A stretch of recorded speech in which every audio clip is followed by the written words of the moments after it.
Shalom, shalom. Hey, first and foremost, I'd like to say, call Alauya, Yahweh, Ba'ashem, Yahweh Shai, Ba'ashem, Rakah Kadash. Double honors to the apostles and the elders of the great millstone that taught us his truth.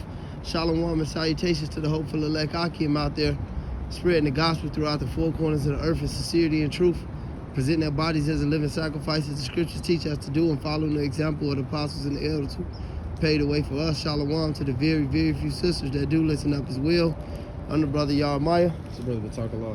And we at the GMS Chicago camp, and the brother just had, something on his mind. We're going to elaborate through the scriptures, and hopefully it's edifying. It's the book of Psalms, chapter 91 and verse 1. He that dwelleth in the secret place of the Most High shall abide under the shadow of the Almighty. I will say of Yahweh, he is my refuge and my fortress, my power, in him will I trust. You want to break it down? Kind. So, ultimately, everything you get into in your life, man, whether it's a battle or whatever type of tribulation you're dealing with, if you go to a job interview and it's other candidates, it's the Lord that decides what's going to happen in that situation. Dealing with a woman? Kind. And all of these decisions were already mapped out and made prior to everything happening, because the Lord sees the end from the beginning. All right? And King David was such a mighty man because he had faith in the Lord, man.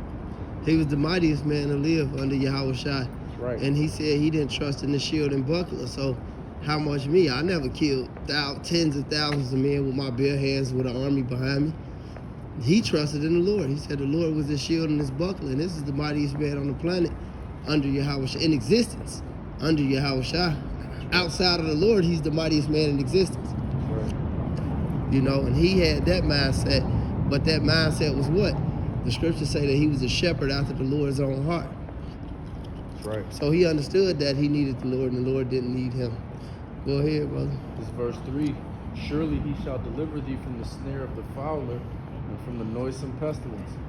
And in the times that we come into, man, it's a common and reoccurring theme, especially in America, about how people think that they're going to be able to prepare themselves and put this to the side and put that to the side and purchase this land or purchase this bunker.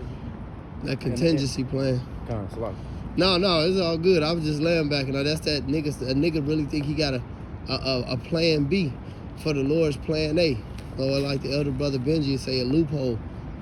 Because the scriptures say the demons believe and do tremble. Esau got and that's niggas got that mind state of Esau. See, they don't have any faith, so they don't believe that the Lord is with them.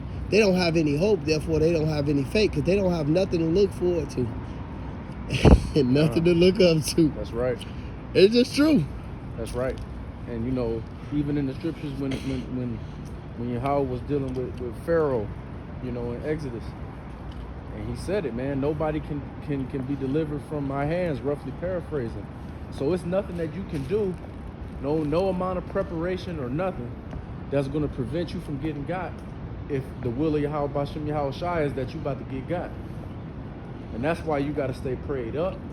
That's why you got to always have faith in the Lord. And that's why you got to be doing your duties on a regular basis and being consistent, because the Lord is not obligated to help everybody, man. And that comes with a lot. And we get down, a lot. We going to doing videos, that show you have faith. But it's levels to faith. Doing your videos, going out, that's a great thing. But I learned one thing in bodybuilding. It's not what a man took, it's what a man takes. It's what it takes to be like that. What it takes to do your videos. First and foremost, you ain't gonna produce nothing in the right spirit. You're gonna offer an unlawful sacrifice, because these are sacrifices. These are fruits of the spirit of our lips, as it says in Hebrews. These are sacrifices, Lord. How you gonna make a sacrifice if you got all in your heart towards brothers? If you don't know how to suffer patiently, if you don't understand humility, if you don't understand balance, if you don't understand judgment, if you don't, but you have to do this dealing in the spirit of Yahweh Shai, because like years ago, I learned this from a brother down in Dallas, the elder brother Yadi. All right, the elder had made a good point. He said what? He said, yeah, you might pray for some faith and you might want some faith. But then the Lord gonna send you something to prove that faith. Right. The Lord gonna prove that faith. You gotta be proven to get this amount of faith. He gonna put you in a situation that requires faith. And right now, as a whole, especially the elect, we going through a purging process. So it's gonna be a lot of situations we put in that we might not necessarily be wrong in, but it requires faith to deal with it. So it's more than just getting out there and cursing out the white man and the black woman. And I really enjoy that. Everybody know Murph enjoy that shit, but it's more to it. And that's what we need. That's that divine, and that's understanding that the Lord is dealing with us in everything. That's right. And like the brother said, man, you know, it's not going to come in a situation. If you ask for it, it ain't going to come with a bow tie on it.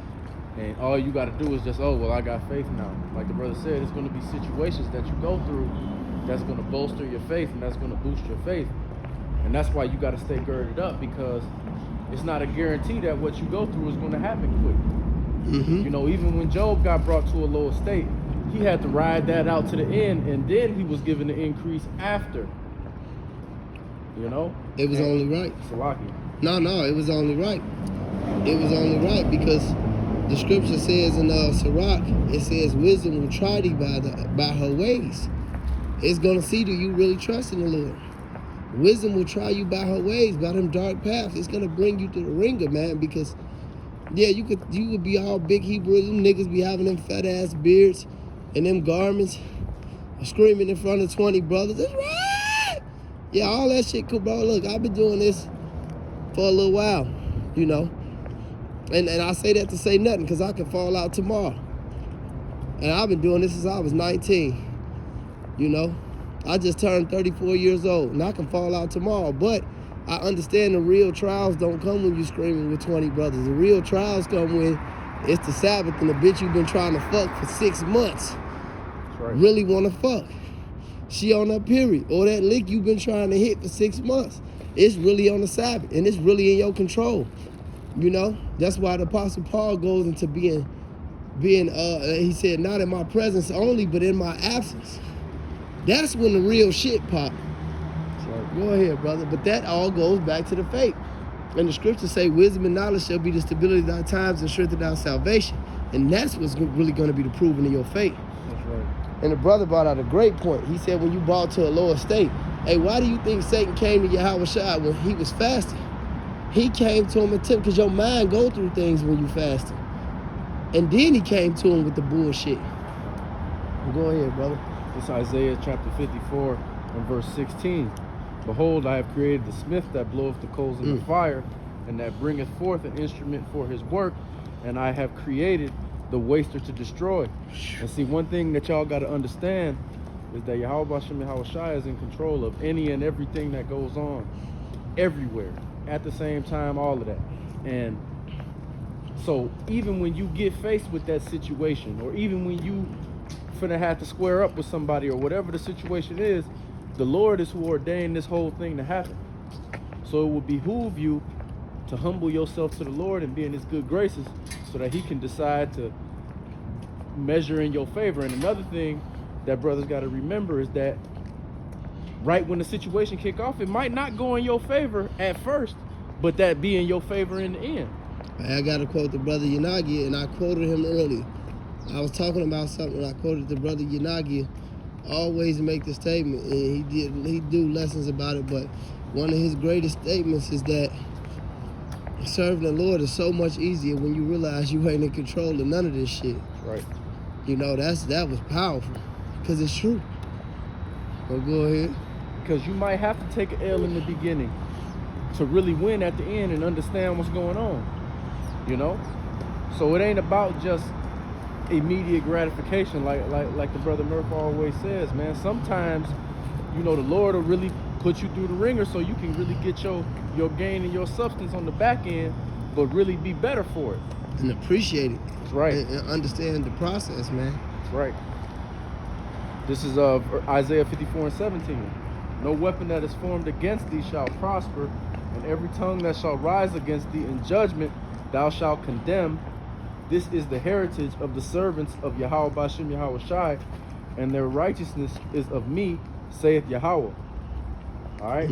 So when you come in the name of the Lord, man, you know, Lord willing is for you to win at all times. But even if you don't win right at the beginning or whatever the case may be, you know, Lord willing it is for you to win all the way in the end, because he who endureth to the end is the one that's going to be saved. So it don't matter how it happens right when shit kick off or whatever, you know. And see, a lot of time, you know, Jake is, to use a sports analogy, Jake will look at certain deficits like they unsurmountable. It's only 1 second left on the clock and we down 100. But when Yahweh Shem Yahweh Shai is on your team, it don't matter how many points you down, you 1 second away from victory at all times.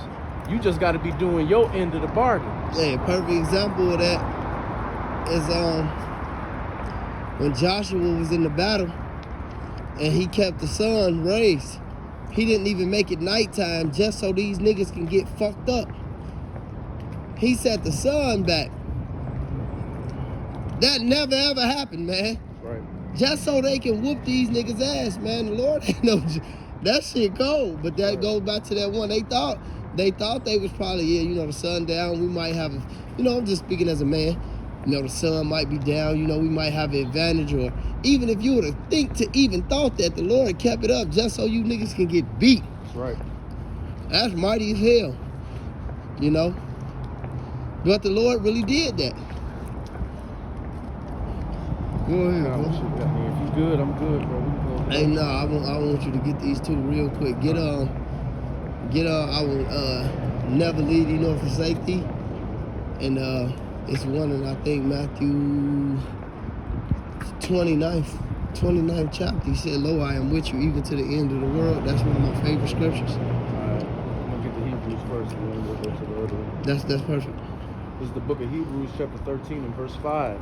Let your conversation be without covetousness, and be content with such things as have ye. It's like it, as ye have, for he hath said, I will never leave thee nor forsake thee.